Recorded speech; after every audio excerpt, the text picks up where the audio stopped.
자, 김성환 시사평론가, 김병민 경희대 겸임교수 두 분 모시고 오늘 관련 이야기로 문을 열도록 하겠습니다. 두 분 어서 오십시오. 안녕하세요. 예. 자, 이 1대1 영수회담 얘기가 예전부터 좀 나왔었고요. 청와대가 이제 구체적인 날짜를 한국당에 제안을 한 상황인데 자, 한국당에서 받아들이지는 않은 이렇게 정리를 하면 되겠습니까? 네, 현재 상황으로는 그렇다고 볼 수 예. 있고요. 다만 그 내용을 왜 지금 공개했느냐. 청와대는 여전히 할 의사가 있다, 의지가 있다. 이걸 좀 보여주기 위한 것이 아닌가 싶고요.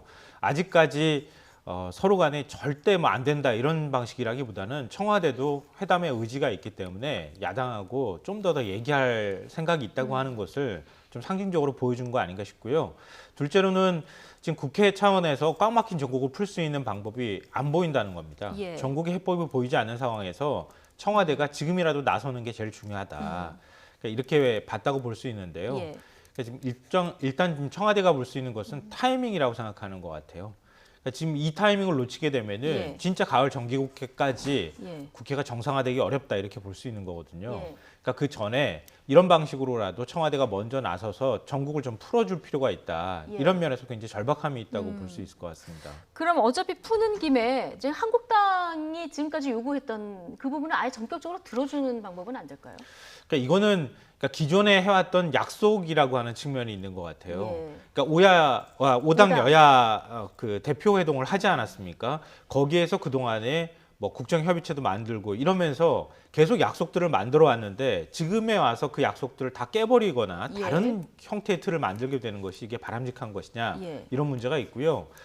또한 지금 그 동안에 야당 그러니까 자유한국당에서 계속 주장해 왔던 게 뭐 여야 5당이 만나면은 나머지를 뭐 홍준표 전 대표도 얘기하는 것처럼 위성정당이다, 뭐 이중대다 이런 식의 표현들을 사용했단 말이죠. 그러니까 그런 정치 공세를 청와대가 인정하는 꼴이 될 수 예. 있는 것이라는 것이죠. 그러니까 그런 면에서 여야 5당을 다 존중해야 한다는 기본 원칙을 훼손해서는 안 되겠다. 더군다나 국회 차원에서 지금 선거법과 관련돼 있는 문제에서 패스트트랙을 다 여야 5당, 그러니까 지금 자유한국당을 빼고 여야 4당이라고 하는 개념으로 계속 접근하고 있는데 그걸 원내 3당으로 좁혀갈 경우에 앞으로 국회 차원의 논의까지도 영향을 미칠 수 있다. 그런 점을 좀 우려한 것이 아닌가 싶습니다. 예. 어쨌든 기존에 해왔던 약속을 또 무시할 수도 없는 부분 때문에 네. 이 청와대 입장을 고수하고 있다 이런 얘기를 해주셨는데 자, 뭐 대통령과 제1야당의 대표가 만나는데 뭐 3자 회동 뒤에 만나나 5자 회동 뒤에 만나나 뭐 이 형식이 그렇게 중요할까 싶긴 합니다 또. 한국당 입장에서 바라봤을 때는 5당의 대표가 만났을 때 100석이 넘는 그리고 지지율의 근 30%가 육박한다라고 얘기가 나오고 있는 자유한국당의 목소리를 충분하게 대변하지 못한다라고 문제를 제기할 수 있는 수순이다 볼 수가 있고요. 단 6석의 정의당과 100석이 넘는 한국당의 대표의 발언의 수준이 같은 수준으로 문재인 대통령과 이야기를 나눈다는 것에 대해서는 부정적인 입장을 피력할 수밖에 없겠죠. 예. 특히나 지난번에 있었던 4월달 보궐선거에서 창원성산을 보게 됐을 경우 정의당은 민주당과 같이 이 선거 연대를 통해서 후보를 단일화하지 않았습니까? 이해찬 더불어민주당 당대표가 직접 유세를 하면서까지 여영국 후보는 거의 민주당의 후보와 같다는 식의 이야기를 했기 때문에 여기에서 정의당이 같이 껴서 이야기를 하는 부분 속에서 과연 한국당이 제대로 된 목소리를 낼 수 있겠는가 이런 우려를 제기하는 것 같습니다. 바른미래당의 오신환 원내대표가 새롭게 당선되고 나서도 1대1 회동 얼마든지 할 수 있다. 그러니까 청와대가 의지가 있다면 한국당의 황교안 대표와도 1대1 회동을 하고 또 바른미래당의 대표와도 1대1 회동을 번갈아 가면서 할 수가 있을 텐데 의지의 문제라는 표현을 쓰거든요. 예. 그러니까 저는 여기에 대해서 지금 청와대가 하고 있는 이러한 제안들은 하나의 명분 쌓기가 아닌가라는 생각이 드는데요. 명분 쌓기다. 국회 파동에 대한 총체적인 책임이 어디에 있는가를 두고 국민들에 대한 여론적 해석이 분분한데 예. 만약에 야당과 특히 제1야당의 한국당과 충분하게 정책 협의 등을 논의할 그런 마음가짐이 있었으면 얼마 전에 나경원 원내대표가 산불 관련해서 6개 부처 차관들과 함께 야정 협의체를 하려고 했지만 아무도 나타나지 않았던 모습들을 지켜보건대 예. 한국당 입장에서는 정부가 한국당을 협치 대상으로 판단하지 않는다라고밖에 볼 수 없는 지점에 이르는 것 같습니다. 근데 그 야정 협의체, 근데 야당 의원들만 단독으로 이렇게 정부 공무원들을 불러서 얘기를 듣는 경우가 있습니까? 그러니까 뭐 없다고 할 수는 없고요. 예. 이건 왜냐하면 야당 법안을 통과하거나 예산안을 통과시킬 때 야당의 협조가 절대적으로 필요하기 때문에 단독으로라도. 야당에서 이런 이제 자리를 만들 경우에 와서 국장급이든 와서 설명하는 예. 자리들은 있을 수 있는 거죠. 근데 뭐 나경원 원내대표 입장에서는 정권을 잃은 것에 대한 어떤 그 서름을 톡톡하게 느꼈던 거 아닐까 그런 생각이 예. 드는데요. 근데 또 반대로 참여하는 공무원들 입장에서 보면은 지금 추경안이 전혀 논의되고 있지 않은 상황에서 또 야당이 산불 문제, 산불 대책과 관련돼 있는, 그러니까 출경 안 해도 그게 중요한 예산안으로 포함이 돼 있지 않습니까? 근데 그런 걸 전혀 응해주지 않는 상황에서 국정 야당하고 협의를 한다고 하는 게 일종의 보여주기식으로 예. 야당이 오히려 정치적으로 이용할 가능성이 있다. 이런 점을 좀 공무원 쪽에서 우려하지 않았나 그런 생각이 들거든요. 그러니까 그것 가지고 뭐 너무 그렇게 큰 의미를 삼는 예. 것은 좀 아닌 것 같고요. 저는 이제 청와대와 지금 그 야당들이 만나는 자리, 회동을 하는 자리를 특히 이제 자유한국당이 너무 자신 없게 대하는 거 아닌가 싶어요. 좀 자신감 있게 대한다고 하면은 지금 거꾸로 얘기하면은 여섯 석밖에 안 되는 정의당이 같이 들어왔다 그래서 자유한국당 대표가 120석 가까이 되는 110석이 넘는 제1야당의 대표가 주눅 들어서 말 못하는 거 아니지 않습니까? 그럼 거꾸로 생각하면 그런 거 아니겠어요? 예. 그걸 굳이 참여시키지 말아야 된다고 주장하는 것도 또 이상하다 오히려 예. 그렇게 생각이 돼요. 그럼 이전에 여야 5당 원내대표가 다 만나가지고 그동안에 그 국회를 운영하는 걸 다 해오지 않았습니까? 대통령하고 만났을 때도 계속 그렇게 만나왔는데 그거는 그러면 왜 응해줬느냐? 이런 또 문제 제기를 할 수 있는 상황이잖아요. 예. 그러니까 지금 국정을 풀어가는 데 있어서 제1야당으로서 책임감이 있다고 하면은 그것도 또 역시 뭘 형식에 그렇게 제안을 받고 구애를 받느냐. 자신 있게 응하는 것도 그것도 나쁜 방법은 아니라고 생각하거든요.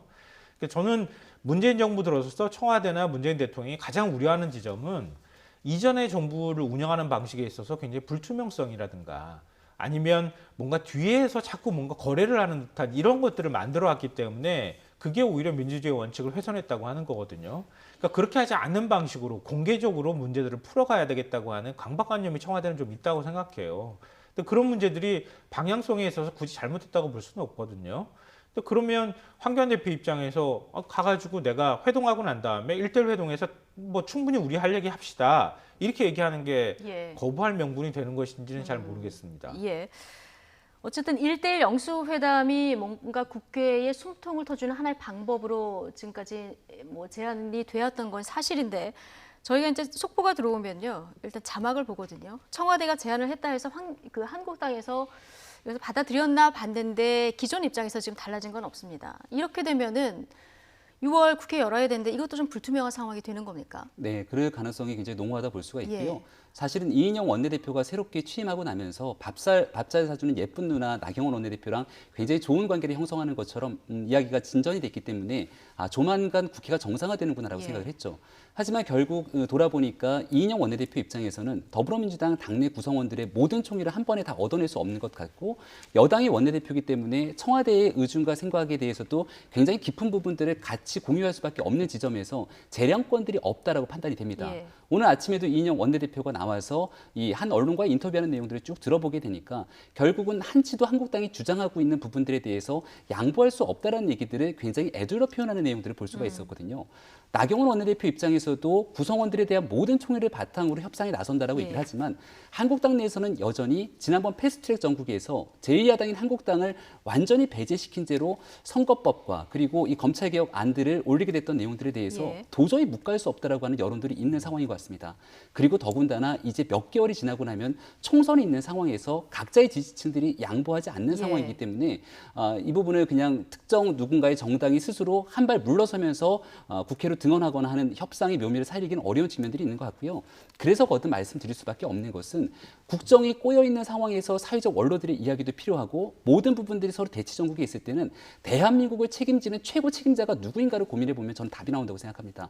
결국은 이 국정 운영을 총괄적으로 책임지는 청와대와 문재인 대통령이 문제를 풀기 위한 한 발의 양보가 필요한데 앞서 얘기했던 6개 부처 장관도 마찬가지고 5.18 기념식에서의 독재자의 후회 발언이라든지 그리고 강효상 의원의 이야기를 빗대서 하게 되는 대통령이 한국당을 향한 유감 발언 등은 결국은 대치 정국들을 더 이어가는 것 아니냐라고 하는 비판의 여지가 있거든요.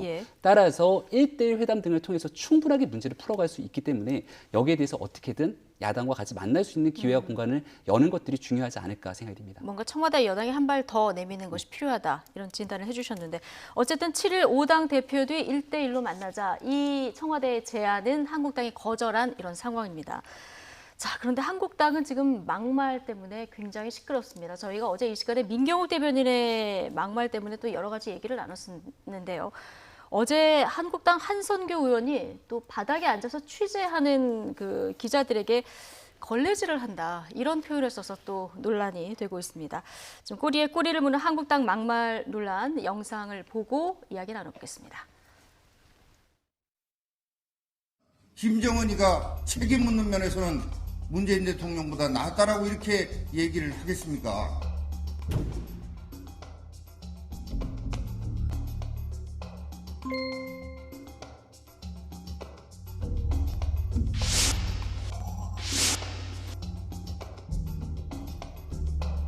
국민들께서 염려하시거나 또 우려하시는 부분이 생기지 않도록 더욱 유념하도록 그렇게 하겠습니다.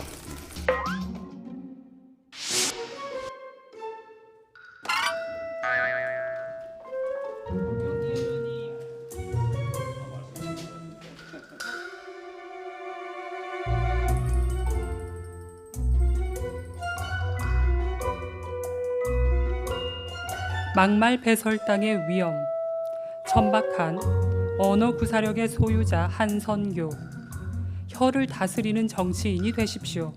다음 타자는 또 누구입니까? 양심의 거울 앞에 서서 자신들의 모습을 한번 보았으면 좋겠습니다. 제발 21대 총선에서는 추방시켜 주셔야 합니다.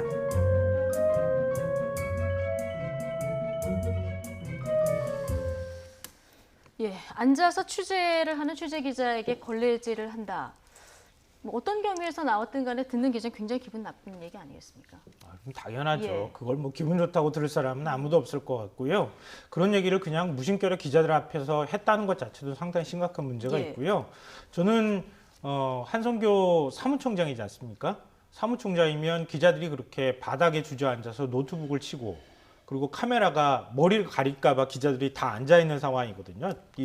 이른바 팬 기자들은 그렇게 이제 취재를 할 수밖에 없는 상황인데 의자를 갖다 줘야죠. 그러면 아니면 장소를 바꿔서 예. 비공개 브리핑을 할 때 자, 이 장소에 가서 브리핑 합시다. 그렇게 해서 대표가 이동해서 기자들이 대표의 말을 듣기 위해서 거기 가 있었던 거니까요. 황교안 그게 대표가 안타깝다면. 황교안 대표가 자, 여기서 앉아서 이렇게 하지 마시고 자리 옮겨 가지고 내가 설명해 줄게요. 이렇게 해야 되는 거 아닙니까? 근데 거기다 대놓고 기자들한테 아주 걸레질을 하는구만 이렇게 얘기를 하는 게 그게 과연 온당한 것이냐 이런 생각이 들고요. 이게 그 자유한국당이 물론 피의식에서 발동한 말이 될 수도 있겠지만 언론이나 다른 상대방을 향해서 어떤 의식을 갖고 있는지 상징적으로 보여주는 거 아닌가 싶어요. 자꾸 남을 깔보게 되잖아요. 예. 깔보고 다른 사람을 낮춰잡고 그러니까 이런 식의 태도를 버리지 않는 한 그러니까 그러면 거꾸로 말하면 자유한국당은 굉장히 오만해 보인다고밖에 볼 수 없거든요. 그러니까 하다못해 국민에게도 마찬가지고 기자들한테도 언론에게도 이런 식의 태도를 취하는 것은 굉장히 부적절하고 자유한국당이 현재 모습을 아주 단적으로 보여주는 사례가 아닌가 싶습니다. 예. 처음에는 아는 기자에게 웃자고 한 말이었다 이렇게 얘기를 했다가 이게 열악한 환경에서 고생하는 그 취재 기자들한테 고생한다는 취지의 말이었다 이렇게 해명을 했는데요. 해명을 들으면 더 기분 나쁠 것 같습니다. 잘못이 있었을 때는 즉각적인 사과가 예. 필요하다고 생각이 되고요. 지금 하고 있는 얘기들은 아마도 이 해당 언론사의 입장에서라든지 이를 바라보는 국민들의 입장에서 쉽게 공감이 잘 안 될 겁니다. 하지만 이게 한국당 전체에 대한 입장으로 좀 비화되지는 않아야 된다는 생각이 들기도 하는데요. 바로 직전에 사무총장이 김용태 사무총장입니다. 예. 김용태 사무총장 같은 경우에는 실제로 기자들이 열악한 환경에서 취재를 하고 있는 상황에서 맨 바닥에 앉아갖고서 취재를 해야 되지 않습니까?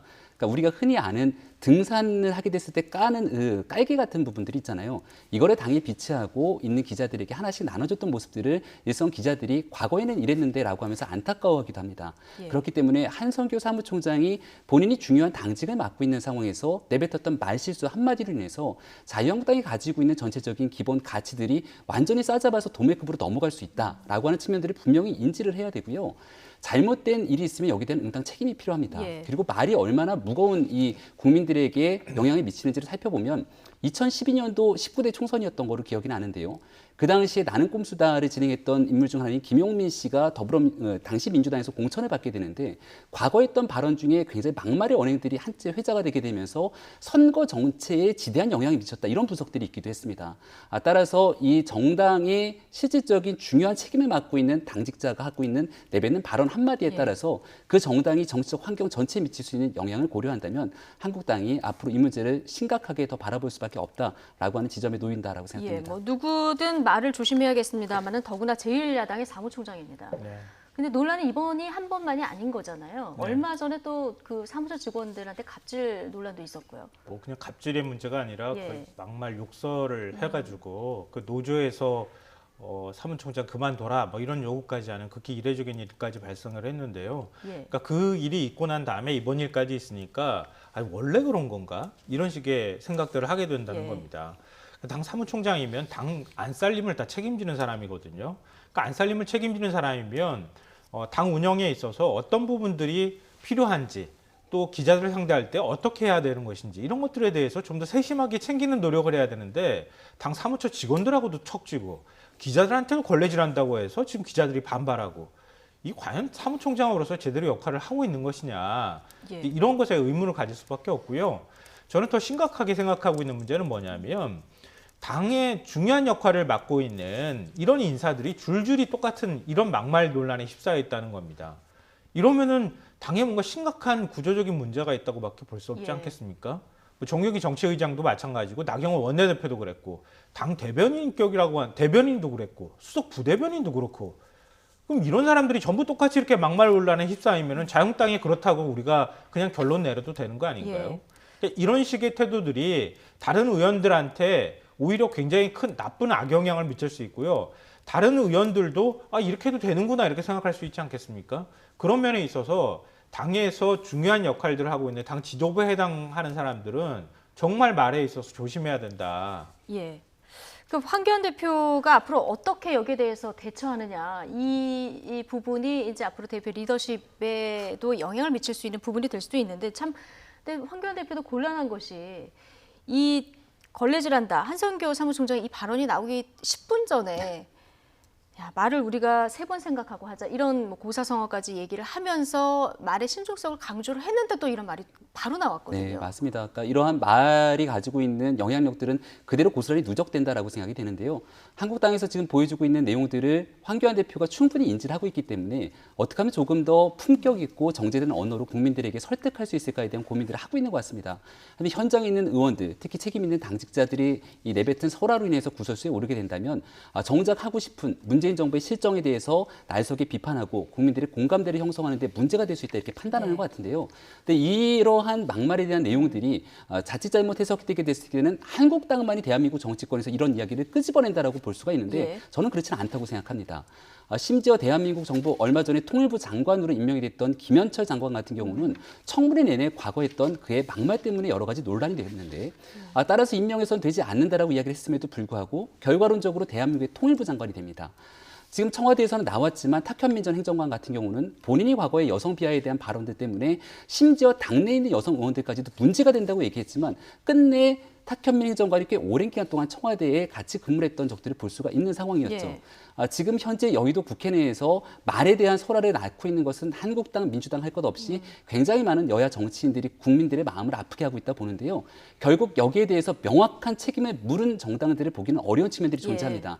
따라서 각 정당 간이 함께 모여서 이렇게 국민들의 신뢰를 배신할 정도의 윤리적인 문제가 있을 경우는 어떻게 함께 이를 좀 처리해 나갈 것인지에 대한 전체적인 공감대를 함께 형성하는 자리도 필요하지 않을까 생각이 됩니다. 예. 근데 뭐 문제는 막말 얘기하는데 전 예. 청와대 행정관 얘기까지 끌어들이는 거는 좀 바람직해 보이지는 않고요. 정치인하고 국회의원들 얘기만 비교해도 충분하다. 그래도 국민들께서 막말이 문제가 있다는 얘기를 뭐 다 인식하고 계시지 않을까 싶고요. 저는 이렇게 막말이 이렇게 계속 반복되는 것은 아까 구조적인 문제라고 제가 말씀드렸지만 예. 막말에 대한 그러니까 황교안 대표의 영이 안 서던가 황교안 대표는 그나마 보수에서 품격이 있다는 평가를 받고 있잖아요. 그래서 당대표 자리까지 지금 올라간 상황이고 또 황교안 대표도 뭐 설화에 휩싸인 적이 있기는 예. 하지만 그래도 그나마 낫다 이런 평가를 받는데요. 황교안 대표가 이렇게 심사위원, 3사위원 이런 얘기까지 들어가면서 좀 생각하고 말하라 이렇게 얘기했으면 의원들이 나올 때 좀 조심해야지 이렇게 생각하는 게 네. 그게 인지상정 아닙니까? 근데 그걸 제대로 하고 있지 못하다고 하는 얘기는 황교안 대표의 영이 안 서고 있다 이렇게 볼 수 있는 측면이 있고요. 예. 또 하나는 영이 안 서고 있다고 하는 측면에서 황교안 대표가 원칙만 내세우고 있지만 실제로 거기에 따르는 처벌은 제대로 하지 않기 때문이다. 그러니까 우리 세월호 유가족들한테 도저히 해서는 안 될 말을 했던 차명진 전 의원 있잖아요. 예. 그러니까 지금 당원권 정지 3개월 받았죠. 근데 페이스북 그만둔다고 한 다음에 오늘 또 다 페이스북에 글 올렸어요. 야, 글 올리고 난 오늘 다음에 나는 오늘, 예. 세월호 괴담의 피해자다 이렇게 지금 주장하고 있는 상황입니다. 지금 저희가 그래픽으로 정리를 해서 전해드리고 있는데요. 4억 손해배상 소송을 당했더니 지옥이다. 세월호 좌파의 예리한 무기로 활용이 되고 있다. 내가 세월호 막말 썼던 이유는 박근혜 전 대통령을 부관 참시하려는 괴담으로부터 보호하려던 것이다. 이 글을 지금 또 올린 건데 네. 김성환 평론가 말씀하신 대로 이렇게 도돌이표처럼 반복이 되는 거는 뭔가 중간에서 막말을 끊어내지 못하기 때문에 이게 반복이 된다. 이런 진단이거든요. 그러니까 실제로 지지층들만을 바라보면서 정치를 하게 됐을 경우 이런 얘기들이 저는 재봐야 된다고 생각을 합니다. 예. 그러니까 예를 들어서 얼마 전에 이정미 정의당 대표가 황교안 대표를 향해서 사이코패스라는 발언을 하게 되는데요. 이것은 황교안 대표 개인에 대한 모독이 아니라 예. 사실상 자유한국당 당원들 전체에 대한 모독으로도 비춰질 수 있는데 예. 여기 대해서 더불어민주당 표창원 의원이 했던 얘기는 이것이 이제 학술 용어고 언론에서 사용하는 대중적 용어이기 때문에 정치적인 맥락에서 이해할 필요가 있다는 얘기를 끄집어내게 됩니다. 같은 잣대로 이야기를 하게 된다면 여기에 대해서도 맹렬하게 잘못된 부분들을 비판할 때만 이 내용들을 끌어낼 수 있다. 저는 이렇게 생각을 하는 지점이 있습니다. 지금 얼마 전에 뭐 막말과는 조금 다른 윤리적 측면인데요. 네. 윤창호법 때문에 얼마 대한민국에서 정말 음주운전 문제가 심각했던 적이 있습니다. 대한민국 현직 국회의원이 그 자리에서 음주운전에서 걸린 적이 있는데 여기 대해서 당내 처벌이 어땠습니까? 결과적으로 문제가 생기는 과정이 있는데 상대 정당에 생기게 되는 도덕적 윤리적 문제에 대해서 있을 수 없는 문제다라고 제기하게 된다라면은 결국은 이중잣대 아니냐라고 해서 자기 편 감싸기에 급급할 수밖에 없는 게 대한민국 정치에서 이 문제들을 끌어내지 못한다고 판단이 되는 겁니다. 따라서 제가 거듭해서 이 여야 5당이 함께 모여서 문제를 풀어나기 위한 노력이 필요하다는 것은 앞으로 똑같은 일들이 반복될 거예요. 더불어민주당이라고 사실상 국민들의 마음을 해치는 발언들을 하지 않았는가? 네. 서른 의원을 비롯해서 계속해서 설화를 나타내고 있는 의원들도 존재를 합니다. 따라서 이런 일들이 반복되지 않기 위해서 특정 지지층에 대한 대결 정치 국면들을 끌어내기 위해서는 여야가 같이 모여서 국회 차원에서도 이 부분을 다시는 국민들의 마음을 아프게 하지 않기 위한 노력들을 함께 선행하는 일들이 필요하다는 얘기를 거듭드립니다. 어쨌든 여야 막론하고 좀 부적절한 언행에 대해서는 그 국민 눈높이에 맞는 적절한 대처가 필요하겠다 이런 생각 다시 한번 해보게 되고요. 다음 주제로 좀 넘어가 보겠습니다. 보수와 진보의 대표 논객이죠. 어제 홍카콜라와 알릴레오의 합동 반속이 있어서 굉장히 관심을 모았는데 김성환 평론가 혹시 10시부터 각 진영에서 이제 따로 편집을 해서 보도를 했잖아요. 보셨습니까? 2부까지는 다 보지는 못했고요. 예. 1부까지는 거의 봤습니다. 아, 1부까지는. 봤는데 생각했던 것보다는 그렇게 재밌지는 않았다. 아, 불꽃 근데- 튀는 논쟁은 아니었나요? 네, 저는 어제 불꽃 못 튀는 봤거든요. 예. 논쟁은 아니었고요. 예. 제가 볼 때 물론 뭐 보는 사람의 관점에 따라 좀 다른데요. 저는 근데 그래도 의미는 평가하고 싶다 이런 예. 생각입니다. 그러니까 뭐 홍준표 전 대표나 유시민 이사장 스스로도 말했던 것처럼 보수와 진보가 서로 등 돌리고 서로 대화하려고 하지도 않고 또 진지한 토론 같은 것도 할 수 없는 그런 이제 현 상황이거든요. 그런 상황에서 뭐 대표한다고 말하긴 뭐하지만 어쨌든 유튜브를 통해서 서로 간에 입장들을 대변하고 어떤 논리를 펴고 있는 사람 두 명이 만나서 얘기들을 섞는 거죠. 말을 섞는 거잖아요. 예. 말을 섞으면서 상대방의 말이 무엇인지 들어줘야 하는 상황이고요. 그렇게 들어주는 태도만 갖고 있다고 보여주는 것만으로도 저는 의미가 예. 있다고 생각합니다. 그래서 앞으로 뭐 두 사람이 굳이 아니더라도 서로 간에 삿대질하면서 싸우고 얼굴 붉히고 이런 방식보다는 최소한 두 사람은 그러지는 않더라고요. 보니까. 예. 그러니까 굉장히 상대방이 받아들이기 어려운 얘기를 함에도 불구하고 또 때로는 이제 서로 간의 얘기들을 하면서도 또 웃기도 하고 예. 이런 내공 정도를 갖고 있는 사람들이 좀 자주 만나가지고 토론하는 모습을 보여주면 참 좋겠다는 생각했습니다. 생각보다 열티진 않았지만 오히려 이렇게 생각이 다른 두 사람이 네. 대화를 이어가는 모습이 오히려 보기 좋았다 이런 얘기를 해주셨는데요. 자, 어제 토론에서는 문재인 대통령 또 황교안 그 한국당 대표 얘기도 거론이 됐습니다. 어떤 얘기가 나왔는지 들어보시겠습니다. 지금 문 대통령도 내 걱정이 되는 게 저 퇴임이 안전하겠나? 재집권 못하면 저 안전하겠나? 그 앉아서 전 정부를 갖다가 그냥 박근혜 대통령을 건자에서 끌어내렸으면 5.18을 북한에서 특수부대가 와서 했다 이런 주장을 하는 사람까지 껴안아주는 게 이 민주공화국 대한민국 대통령의 의무냐고요. 황교안 대표 체제가 지금 제1야당에 정립이 됐는데 이분의 리더십 스타일이 왠지 약간 몇십 년 전에 본 그런 흔히 보이던 그런 스타일이 아닌가 하는 걱정이 되어서 어떤 리더십이 필요하다고 보세요? 제1야당에. 그것은 야, 말하기도 곤란하고 홍 대표님이 곤란한 것도 말할 있어요? 수가 없습니다. 아 그래요? 예. 마지막에 황교안 대표 리더십에 대해서 평가를 해달라고 했더니 말하기도 곤란하고 말할 수도 없다. 네. 예, 본인은 이런 논평이 벤치에서 몸을 나왔습니다. 풀고 있는 선수라는 거죠. 예. 그러니까 지금 선발 투수로 나서고 있는 황교안 대표가 실수를 하거나 문제가 생기면 본인이 다시 선발로 등판할 수가 있기 때문에 여기에 대해서 자칫 잘못된 오해를 낳을 수 예. 있다는 것 때문에 말을 좀 아꼈던 것 같고요. 그럼에도 불구하고 김성환 평론가님 얘기처럼 굉장히 저는 흥미진진하게 봤습니다. 왜냐하면 유튜브에서 굉장히 본격적으로 활동하고 있는 두 유튜버라고 볼 수 있는데 이 유튜브 시장에서도 특정 지지층만을 겨냥해서 자기들끼리만의 공간으로 이 내용들을 소구하기 때문에 이렇게 서로가 같이 만나서 상대되는 의견들을 주고받는 적들이 그렇게 흔한 장면들은 아니거든요. 네. 그러니까 반대되는 진영의 이야기도 좀 들을 수 있는 공간이 돼서 굉장히 좀 의미가 있지 않았는가 생각이 되고요. 네. 하지만 정치적인 함의를 좀 보게 됐을 경우는 두 분이 과거와는 다르게 굉장히 친밀한 모습, 서로 좀 어깨도 이렇게 툭툭 치기도 하고 이런 모습들을 보여주는데 현재 경기가 펼쳐지고 있는 장이 아니라 한 명은 벤치에 있고 한 명은 관중석에서 관중을 하고 바라보고 있다는 건데요. 이 두 사람이 언제든지 선수 교체를 해서 경기장 안으로 들어갈 수 있는 겁니다. 그래서 아마도 지금은 두 사람의 만남을 통해서 이렇게 좀 여러 가지 편안한 얘기를 하고 있지만 언제든지 선수 교체를 할 수 있는 가능성들을 열어놓기 위해서 서로가 좀 뜻이 맞은 게 아니냐 이렇게 분석하는 경우도 가능한 것 같습니다. 양쪽 다 선수 교체의 필요성을 뭐 내심 알고 있었을 것이다. 그러다 보니까 지금 유시민 지금 이사장의 정계 복귀에 대한 생각도 서로 좀 다르게 나왔습니다. 이 부분은 어떻게 보셨습니까? 그러니까 유시민 이사장은 뭐 계속 한결같이 좀 정치할 뜻은 없다 이렇게 얘기하고 예. 있지 않습니까? 정치는 본인이 하고 있지만 선출직에는 갈 생각이 없다. 이제 이게 그 정리한 자기 본인의 의사가 아닌가 싶습니다. 예. 그러니까 그런 면에서 계속 지금 질문은 받고 있지만 거기에 대해서 본인 스스로가 거기에 뜻은 없는 것으로 보이고요. 예. 어쩌면 그렇기 때문에 이런 자리에 그 큰 거리낌 없이 나온 거 아닌가 하는 생각을 저는 해봤고요.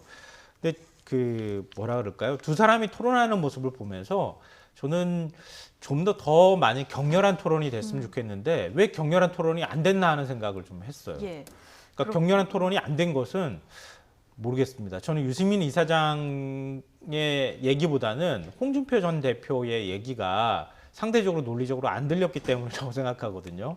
제가 느끼기에는 그러니까 유시민 이사장처럼 좀 나름의 논리를 갖고 얘기할 수 있는 보수적 그 어떤 논객이 한 명 더 나와줘서 서로 간에 치열하게 아주 예리한 논쟁을 했으면 좋겠는데 그게 아니라 어제 자리는 예. 서로 간의 주장을 확인하는 정도 수준에서 멈췄던 토론이었기 때문에 좀 저는 재미가 없었다는 생각을 좀 했습니다. 첫 발이니까요. 앞으로 두 사람이 또 논의를 이어갈 수도 있고요. 또 다른 누군가가 이런 비슷한 형식의 토론을 이어갈 수도 있으니까요. 앞으로 뭐 전개 과정이 좀 궁금해지는 이런 상황이고요.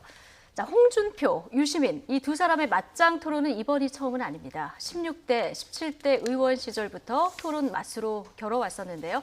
두 사람의 썰전의 역사 차윤주 앵커가 정리해봤습니다. 유시민 노무현 재단 이사장과 홍준표 전 자유한국당 대표 이 두 사람이 맞붙은 게 이번이 처음이 아닙니다. 12년 전이죠. 2007년 겨울 서울 용산의 한 대포집에서 술잔을 기울이며 카메라 앞 출중 토크를 나눈 바 있습니다. 노무현 정부 말 17대 대선을 약 2주 앞둔 시점이었는데요. 요즘 경기가 안 좋다는 대포집 종업원의 말에 홍 전 대표는 대통령이 시원찮아서 그렇다 농담했고 유 이사장은 대통령 탓으로 돌릴 수 있을 때가 행복한 거다라고 맞섰습니다. 그러니까 홍 전 대표가 대통령 탓으로 돌리더라도 집권 한번 해봤으면 좋겠다 대꾸했고 유 이사장은 그렇게 집권해서 뭘 그렇게 해보고 싶느냐라고 맞받았습니다. 2004년 2월에도 아슬아슬한 설전이 포착된 적 있습니다. 당시 금감원에서 불법 대선 자금 청문회가 열렸을 때였는데요.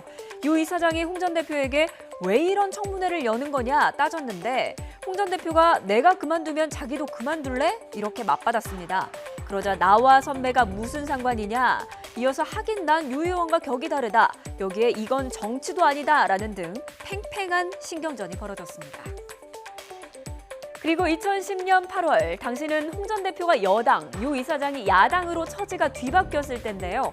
당시 홍 전 대표가 노무현 전 대통령 차명 계좌 의혹을 제기했고 유 이사장은 근거 없는 정치 공세라면서 부글부글 끓었습니다. 당시 상황 마지막으로 들어보시죠. 근거가 있다면 역사적 진실이 밝혀져야 돼요. 그것은 단순히 조현호 발언의 실언인지 여부를 가리는 그런 문제가 아니고 중차대한 문제입니다. 이에 당시 유시민 전 장관은 이제 홍준표 최고위원이 품격과 금도를 지킬 때가 됐다면서 정치적으로 철이 없다라고 일갈했습니다. 두 사람의 썰전 지금까지 과정을 좀 모아봤는데요. 나름 뭐 저렇게 보니까 또 친분이 두터워 보이기도 하고요. 김병민 교수님 보실 때는 어떤 장면이 가장 기억에 남으십니까? 2007년도 같은 경우는 대통령 선거가 있었을 때지 않습니까? 당시 노무현 전 대통령에 대한 평가가 굉장히 박했고요. 누가 봐도 이명박 전 대통령의 당선이 거의 확실시됐던 때에 홍준표 전 대표 같은 경우에는 그 당시 클린정치위원장을 맡고 있었고 유시민 장관 같은 경우는 그 당시에 대통합위원장을 맡고 있었던 때라 KBS에서 주관했던 토론회에 같이 모였던 장면도 기억납니다. 아마도 그때는 홍준표 전 대표가 충분하게 유리한 지점에서 얘기를 할 수밖에 없었던 상황인 것 같고요. 하지만 그때를 떠나서 그동안 늘 있어 왔던 두 정치인 간의 토론, 격렬한 토론회 과정들을 보면 한치 양보도 없었고 어저께 그 유튜브에서도 이런 얘기 했거든요. 유시민 이사장도 못된 얘기 많이 했잖아 이런 얘기 하는데 굉장히 격렬한 언어를 통해서 그동안 맞붙어 왔습니다. 그런데 어제 유튜브에서 바라봤던 것은 우리가 대결의 정치, 증오의 정치들을 극복하자 그러면서 갑자기 품격 있는 듯한 발언의 토론들을 보여주기에 애를 썼다는 것이죠. 그러니까 그 정치적 목적이라는 것은 현재 선수로 뛰고 있는 여야 국회 정치판이 워낙이나 대결의 정치, 극단의 정치를 보여주고 있기 때문에 이와는 좀 다른 정치들을 보이고 싶다라고 하는 속마음이 있지 않았을까라는 생각이 드는 것이고 그래서 두 정치인들이 저와 같은 유튜브를 진행했던 데는 또 다른 목적이 있는 것 같다는 생각이 듭니다. 지금 이 두 분이 어제 토론에서도 경제, 뭐 안보 분야마다 다 시각차가 있었습니다만 하나 마지막에 공감되는 그 지점이 있더라고요. 우리 사회에 분노하고 증오가 없어졌으면 좋겠다. 여기에는 두 사람 생각이 일치하면서 그런 부분에 또 공감대가 있었거든요. 또 홍준표 전 대표가 분노와 막말을 상징이 됐던데 이렇게 만나서 없어졌으면 좋겠다고 얘기하는 게 좀 약간 아이러니하게 들리기도 하는데요. 홍카콜라 하면서 조금 생각이 달라지셨어요. 홍카콜라 하면서도 사실 거짓 가짜 뉴스들을 많이 퍼뜨리기도 했잖아요. 사실 검증이 안 되는 뉴스들을 특히 이제 북한 관련돼 있는 뉴스는 뭐 하다못해 귤 보내고 나니까 거기에 뭘 실어 보냈느냐 뭐 이런 식의 얘기부터 시작해서 많이 얘기를 했는데요. 물론 뭐 이제 그거를 우리가 평가하기 위해서 하는 것보다는 두 사람이 만남에 대한 평가를 좀 중심으로 할 수밖에 없는데 저는 제일 예민해하는 상대방의 것들을 잘 안 건드렸던 토론이었다고 생각합니다. 그러니까 예를 들면은 고 노무현 전 대통령에 대한 평가 이런 걸로 들어갔더라면 아마 굉장히 치열하게 논쟁이 붙었을 가능성이 있거든요. 이번 이제 토론하기 전에 아방궁 가지고 지금 그 설전이 있었잖아요. 뭐 뒤끝이 있다 없다 가지고 얘기를 했던 것처럼. 그러니까 그런 얘기들을 좀 더 첨예하게 하는 모습들을 좀 기대했던 거 아닌가 싶어요, 사람들이. 왜냐하면 고 노무현 전 대통령에 대한 평가는 지금 문재인 정부의 평가하고도 연결되는 부분이 있기 때문에 그런 건데 그런 면을 좀 피해갔던 토론이어서 조금 맥이 빠진 측면도 있지 않을까 맥이 싶습니다. 빠졌지만 또 어떻게 보면 예민한 것을 피해간 것은 서로에 대한 배려, 1라운드니까요. 그런 측면도 그런 측면도 있지 않을까 생각이 듭니다. 오늘 두 분 이야기 여기까지 듣겠습니다. 김성환 시사평론가 그리고 김병민 경희대 겸임교수 두 분과 함께했습니다. 고맙습니다.